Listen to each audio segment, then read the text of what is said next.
तो everyone good morning and welcome back to IB for Bharat.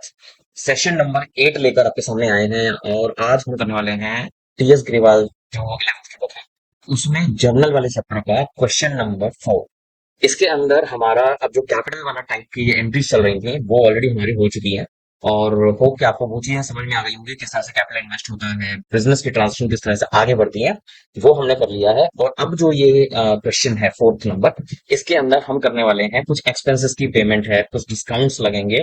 तो ये चीजें भी आपको समझनी है, अगर हमें कंपाउंड एंट्रीज करनी है तो कैसे करनी है, वो सारी चीजें आज हम इसमें कर लेते हैं। ठीक है, तो सबसे पहली चीज तो ये है, हम आपके सामने पहली एंट्री लेकर आएंगे। उससे पहले आपको ये बता दें कि कुछ कंपाउंड एंट्रीज जिसके अंदर हमने सिंगल डेबिट लिखा हुआ है, हम उसके अंदर मल्टीपल डेबिट्स या मल्टीपल क्रेडिट्स करते हैं सो दैट हमारी एक ही एंट्री में जो एक्सपेंसेस बुक हो रहे हैं वो हो जाए इजीली।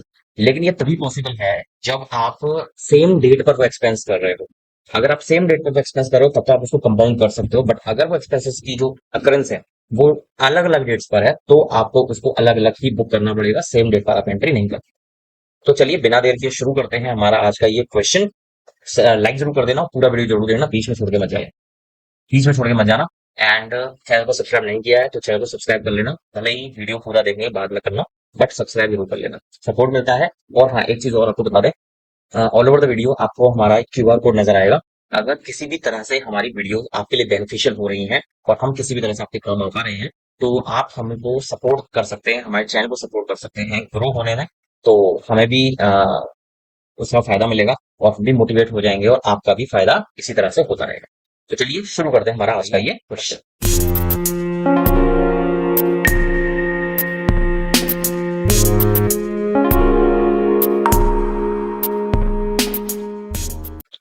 तो पहली एंट्री हमारे सामने है अप्रैल 5 की। अप्रैल 5 में क्या है, हमने सैलरीज का पेमेंट किया 30,000 का, 10,000 रुपीज का रेंट का पेमेंट किया है और 8,000 रुपीज का वेजेस का भी पेमेंट कर रहे हैं। बट ये सारे पेमेंट्स हमारे हो रहे हैं चेक से। ठीक है, हमारी जो पहली एंट्री है इसके अंदर हमारे पास मल्टीपल डेबिट्स होने वाले हैं।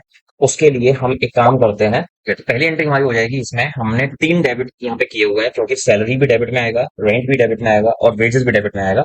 तो उसके लिए हम शुरू करते हैं सैलरीज, दूसरा डेबिट आएगा हमारा रेंट और तीसरा डेबिट आएगा हमारा वेजेस। इसको कहते हैं कंपाउंड एंट्री। और जो हम इसका पेमेंट कर रहे हैं वो आएगा टू बैंक, क्योंकि बैंक जो है वो एक ऐसा वर्ड है जो चेक से डायरेक्टली लिंक्ड है।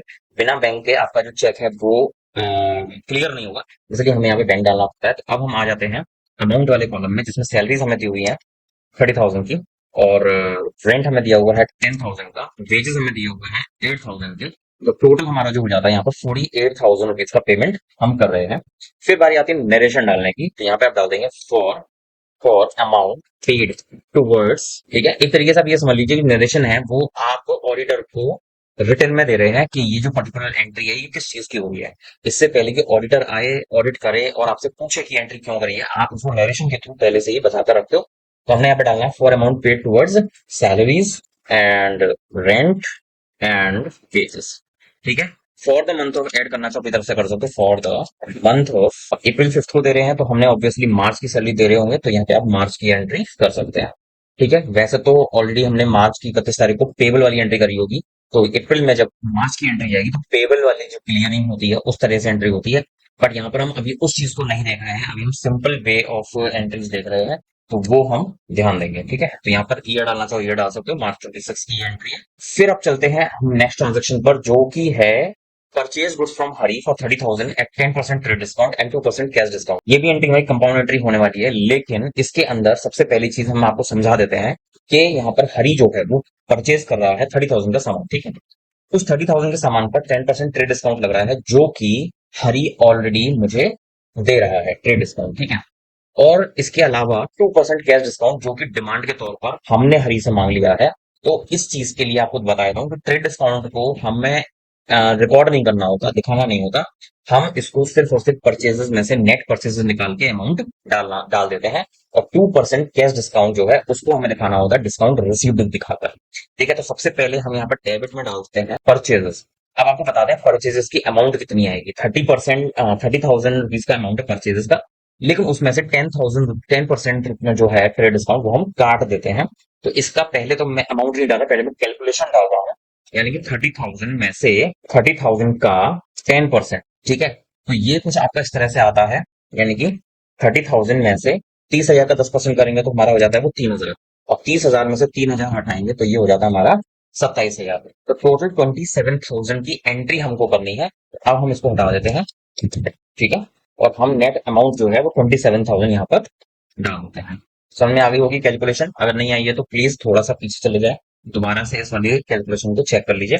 तो 27,000 रुपए जो है वो हमारी नेट परचेज आ रही है ट्रेड डिस्काउंट काटने के बाद में। फिर बारी आती है कैश डिस्काउंट वाली। तो सबसे पहले हमें ये देखना है कि परचेज तो हमने 27 का किया, 2% कैश डिस्काउंट काटने के बाद में हमको वो पैसा मिल कितना रहा है। तो आई थिंक 27,000 का अगर मैं 2% करता हूँ तो 540 रुपीज होना चाहिए, if I am not wrong. तो हम एक बार कैलकुलेशन करके भी देख लेंगे। तो यहाँ पर एक तो टू कैश, दूसरी चीज हमको जो डिस्काउंट 2% उसका फायदा होगा। तो यहाँ पर हम डालते हैं डिस्काउंट रिसीव्ड, ठीक है, फायदा जो है। अब फायदा जो है वो हम कैलकुलेट करते हैं कि कैसे, 27,000 मल्टीप्लाई 2%, ठीक है। इसके लिए मैं कैलकुलेटर ओपन कर लेता हूँ, आपको दिखा देता हूँ किस तरह से हम करते हैं। तो यहाँ पे मैं लिखा 27,000 मल्टीप्लाई 2%, एंटर करेंगे तो 540 रुपए हमारे यहाँ पर आ जाते हैं, जो है कैलकुलेशन बिल्कुल सही हमने देखी थी। 540 रुपीज का डिस्काउंट रिसीव हो गया है। लेकिन अभी 540 रुपए अगर हमारे को डिस्काउंट मिल गया तो हमें एक्चुअली कैश पे कितना करना है, उसके लिए हम दोबारा से कैलकुलेटर में चलते हैं और यहाँ पे डालते हैं 27,000 माइनस 540, तो 26,460 रुपए, 26,460 रुपीज का हमको क्या देना है यहाँ पर, डिस्काउंट, मतलब डिस्काउंट के बाद में कैश प्रोवाइड करना है किसे, खरीद, ठीक है। अब ये एंट्री जो है थोड़ी लंबी हो गई है समझाने में, अगर आपको अभी भी ये एंट्री समझ में नहीं आई है तो प्लीज रिवाइंड कर लीजिए थोड़ा सा और फिर दोबारा से इस एंट्री की कैलकुलेशन को चेक करिए कि जब हम ट्रेड डिस्काउंट लगाते हैं तो ट्रेड डिस्काउंट को हम सेल्स और परचेजेस की जो अमाउंट होती है उसी में एडजस्ट कर देते हैं। लेकिन जो कैश डिस्काउंट होता है उसको हमें दिखाना होता है cash allowed, sorry discount allowed और डिस्काउंट रिसीव्ड के नाम से, ठीक है। अभी फिलहाल हम परचेज कर रहे हैं तो डिस्काउंट रिसीव्ड के नाम से हमने दिखाया है। अब नरेशन डाल देते हैं for purchases made from Hari and discount received, ठीक है। इस तरह से आप इसको दिखा सकते हैं। डिस्काउंट वगैरह का जो भी चीज होगी वो आपके इनवॉइस पर शो किया हुआ होगा। इस इनवॉइस को देखकर आपको यहाँ पर एंट्री करनी होती है, ठीक है। आगे बढ़ते हैं। Paid to Raju 5,000 in cash and 7,000 by cheque. अब हमने राजू को पेमेंट किया है, यहाँ पे 5,000 रुपए कैश में पे किया है और 7,000 रुपए हमने चेक से पे किया है। इसके अंदर भी हमारी कंपाउंड एंट्री हमें बनानी पड़ेगी। एक एंट्री पीछे हम करेक्ट कर देते हैं, यहाँ पर हमारा जो डिस्काउंट रिसीव्ड है वो 2 में आएगा, यानी कि क्रेडिट फील्ड है वो, इसलिए 2 नहीं लिखा था, हमने 2 ऐड कर दिया, वो ध्यान से देख लीजिएगा। अब चलते हैं अगली एंट्री पर। तो यहाँ पे ये भी एंट्री हमारी कंपाउंड ही होगी, 5,000 इन कैश और 7,000 चेक से। तो हमने राजू को पे किया तो हमारे लिए डेबिट में तो आ जाएगा राजू, ठीक है। और टोटल राजू को हम पेमेंट कर कितना रहे हैं तो आप लिख देंगे 7 और 5 इज 12,000 रुपीज। और अब यहाँ पर हमें क्रेडिट में एंट्रीज डालनी है, तो यहाँ पर आप लिख देंगे 2 कैश और यहाँ पे आप लिख देंगे 2 बैंक, क्योंकि कैश भी पे कर रहा हूँ और चेक भी पे कर रहा हूँ, इसलिए मेरे को दोनों चीजें अलग अलग दिखानी पड़ेंगी। कैश मेरा कम हो जाएगा 5,000 रुपए से और बैंक से मेरा कम हो जाएगा 7,000 रुपीज, ठीक है। तो यहाँ पर ये आपकी एंट्री हो जाती है और नरेशन में आप डाल दो for amount paid to Raju partially by cash and partially through cheque, ठीक है। इस तरह से आप नरेशन को डालकर इस एंट्री को पूरा कर देते हैं। नेक्स्ट एंट्री है गुड्स सोल्ड टू रोमा। अब जो सेल वाली एंट्री आ गई, अभी हमने जो credit discount purchase discount, sorry credit discount और कैश डिस्काउंट की एंट्री करी थी वो थी हमारी परचेजेस पर।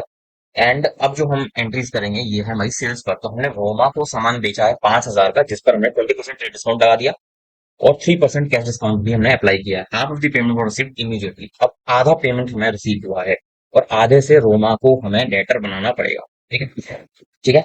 तो यहाँ पर अब हम चलते हैं और पहले एंट्रीज बढ़ा देते हैं। यहाँ पर हमारे मल्टीपल डेबिट्स और मल्टीपल क्रेडिट्स होने वाले हैं, ठीक है। ओके, तो हमने जब रोमा को सामान बेचा तो हम क्या करेंगे, रिसीवर कौन है सामान की, रोमा। रोमा के पास सामान टोटल कितना जा रहा होगा वो हमें देखना है। साथ में हम यहाँ पर लिख देते हैं पहले टू सेल्स। अब टू सेल्स में हमको पहले तो नेट अमाउंट निकालना है। 5,000 का पहले हम निकालेंगे 20%, तो हम यहाँ पे कैलकुलेटर पे ही दिखा देते हैं आपको। 5,000 माइनस 5,000 का 20%, 5,000 माइनस, पहले 5,000 का आप 20% कैलकुलेट करोगे, ये आपका आ जाएगा 1,000 रुपए।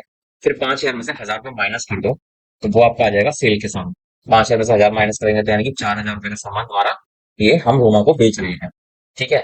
अब मेन थिंग इज कि हमारे पास पैसा आ कितना रहा है। तो हम यहाँ पर पहले तो एक काम करते हैं, यहाँ पर लिखते हैं कैश, एक हम लिख देते हैं यहाँ पर डिस्काउंट अलाउड, एक हम डाल देते हैं डिस्काउंट अलाउड। अब ये जो 4,000 है, 4,000 पे 3% का जो डिस्काउंट अलाउड है वो हमें कैलकुलेट करना होगा। तो ये लगभग आ जाना चाहिए 120 रुपीज का। यहाँ पर मैं डाला 120 रुपीज। फिर हमारा यहाँ पर लिखा जाएगा रोमा। तो हमारा अभी तक ये क्लियर हो गया है कि हमने 4,000 रुपए का टोटल सेल किया है रोमा को, 120 रुपए का डिस्काउंट है और अब हमें ये निकालना है कि 4,000 में से 120 अगर मैं काट दूं तो कितना बैलेंस बचेगा। तो हम चलते हैं कैलकुलेटर पर। 4,000 में से 120 रुपीज जो है मैंने माइनस कर दिए। ये अमाउंट बच रहा है 3,880 रुपए का, लेकिन रोमा ने हमें इसका आधा पेमेंट किया है। तो डिवाइड कर दीजिए इसको 2 से, 1940 रुपए। तो हम इसको बाइफरकेट कुछ ऐसा करेंगे, 1940 तो कैश में चला जाएगा और 1940 जो है वो रोमा के अकाउंट में हम ऐड कर देंगे, इन केस कि ये जो है हमारी 1940 से अभी हमारी डेटर बनी हुई है। ठीक है, तो ये ध्यान रखना, यहाँ पे हमारे मल्टीपल डेबिट्स हैं और एक सेल है। टोटल हमारी सेल्स 4,000 रुपए से है। अगर हमारे पास कैश सेल होती है तो वो कैश डेबिट होता है, और अगर हमारे पास क्रेडिट सेल होती है तो वो हमारा रोमा यानी कि जो हमारा डेटर होता है वो डेबिट में लिखा जाए। इतना एंट्री आपको समझ में आ गया। और अब हम कर देते हैं narration for sales made to Roma against 50% cash. ठीक है, 50% कैश का मतलब है कि जो भी डिस्काउंट हमने लगाया उसके बाद में जो पैसा आना बाकी था उसका आधा पेमेंट रोमा ने हमें किया है और आधा पेमेंट रोमा से अभी आना बाकी होगा। ठीक है, तो यहाँ पर हमारी ये एंट्री हो जाती है। आगे एंट्री में चलते हैं अप्रैल 20 पर। Goods sold to Ramesh for 8,000 and he paid 5,000 by cheque immediately. हमने रमेश को सामान बेचा, सेल किया। पहले तो आप लिख दीजिए यहाँ पर टू सेल्स। टोटल सेल जो हमने करी है उसको हमने करी है 8,000 से। ठीक है, और यहाँ पर हमें जो चेक रिसीव हो रहा है वो हो रहा है बैंक के थ्रू 5,000 रुपीज का। अब बाकी बचता 3,000। तो 3,000 के लिए हमको क्या करना है, 3,000 की जो एंट्री है वो हम यहाँ पर कर लेंगे रमेश का नाम लिखकर। ठीक है, और रमेश जो है वो हमारा हो जाएगा डेबिट, कितने रुपए से, 3,000 से। ठीक है, और ये जो एंट्री हमारी डेबिट में लिखी जाएगी। तो ये हमारा जो क्वेश्चन था ये भी हमारा हो जाता है। इसके अंदर हमने बैंक के थ्रू 5,000 रुपए रमेश से ले लिए हैं और रमेश अभी 3,000 रुपए से हमारा कौन है, डेटर है। और 8,000 रुपए की हमारी टोटल सेल बुक हो चुकी है for sales made to Ramesh partially on credit. ठीक है, पार्शली ऑन क्रेडिट का मतलब है कि पार्शली हमारे पास पैसा मिल चुका है बाय चेक। आगे चलते हैं। एडिशनल कैपिटल इंट्रोड्यूस हुई है कैश 10,000 रुपए से और डिलीवरी वैन जो कि उसका पर्सनल एसेट था वो जो बिजनेस के काम आएगा 50,000 रुपए से। ठीक है, तो यहाँ पर हमारे पास क्या हो जाएगा, तो यहाँ पर हमारे पास क्या हो जाएगा, कैश डेबिट में लिख देंगे, अमाउंट यहाँ पर डाल देंगे 10,000 का। उसके बाद में हमारे को डिलीवरी वैन मिली है तो यहाँ पे डिलीवरी वैन लिख दो, क्योंकि अब वो बिजनेस के काम आएगी इसलिए वो डिलीवरी वैन बिजनेस के नाम से हो जाएगी 50,000 रुपए की। और हमारे पास ये क्या है, कैपिटल है, एडिशनल कैपिटल, कैपिटल के नाम से आएगी। यहाँ पर मेरी जो टोटल कैपिटल कितनी हो जाएगी, 60,000 रुपए से। और यहाँ पे हम मेंशन डाल देंगे for additional capital introduced in fixed asset and cash. इस तरह से आप उसको एक्सप्लेन करके बता सकते हैं कि जो आपकी एडिशनल कैपिटल वो किस किस तरीके से मोड ऑफ इन्वेस्टमेंट क्या है। आगे चलते हैं 26 अप्रैल। ये है cash pay to Anil 975 rupees and discount received 25 rupees. ठीक है, यानी कि टोटल आना था 1,000 रुपए। 1,000 रुपए में से हमने उसको 975 रुपए पे किया और हमको डिस्काउंट रिसीव हो गया 25 रुपए का। इसका मतलब है हम यहाँ पर एक रो बढ़ा देते हैं लाइक दिस। तो यहाँ पर हम डेबिट कर देते हैं अनिल को और अनिल का पेमेंट हमें देना था 1,000 रुपए का यहाँ पे। एंड जो हमने दिया नहीं है वो आ जाएगा डिस्काउंट रिसीव्ड के अंदर। This will be our 25 rupees and what we had paid is cash. Amount is 975 rupees. ठीक है, वैसे तो हमें अनिल को पेमेंट क्यों करना ये नहीं बता रहा था, लेकिन क्योंकि डिस्काउंट की बात आ रही है इसलिए हो सकता है कि हमने अनिल से परचेज किया हुआ और अब हम उसको पेमेंट कर रहे हैं। क्या हमने अनिल को पहले कोई पेमेंट करी है, नहीं। आगे चलते हैं अब नरेशन पर। नरेशन हम क्या डालेंगे, for amount paid to Anil and discount received. तो यहाँ पर आप इस तरह से नरेशन को लिखकर इस एंट्री को पूरा करवा देते हैं। आगे चलते हैं पेड टू राजू 1,000 रुपए इन कैश और 2,000 बाई चेक। हमने राजू को पेमेंट किया है तो हमारे पास इसमें भी मल्टीपल क्रेडिट्स आने वाले हैं। तो हम यहाँ पर लिख देते हैं राजू। अमाउंट जो हमें पे करना था वो था 3,000 रुपए एंड पेमेंट जो हम कर रहे हैं वो है टू कैश। कैश में हम दे रहे हैं उसको 1,000 रुपए और उसके बाद में टू बैंक लिख दीजिए। यहाँ पे हम डाल देते हैं 2,000 रुपए चेक से। इसमें भी हम नरेशन डाल सकते हो for amount paid to Raju in cash as well as via cheque. और अब हम चलते हैं लास्ट एंट्री पर जो कि है अप्रैल 30 की। और हम चलते हैं लास्ट एंट्री पर जो है अप्रैल 30 की। Paid 4,800 to Mohan in settlement of his account 5,000 rupees. तो कोई बंदा था मोहन जिसको हमें पेमेंट करनी थी, तो हम यहाँ पे डाल देते हैं पहले मोहन। पेमेंट हमें करना था 5,000। पेमेंट हमें करना था 5,000 का। पेमेंट हम कर रहे हैं उसको टू कैश 4,800 रुपीज।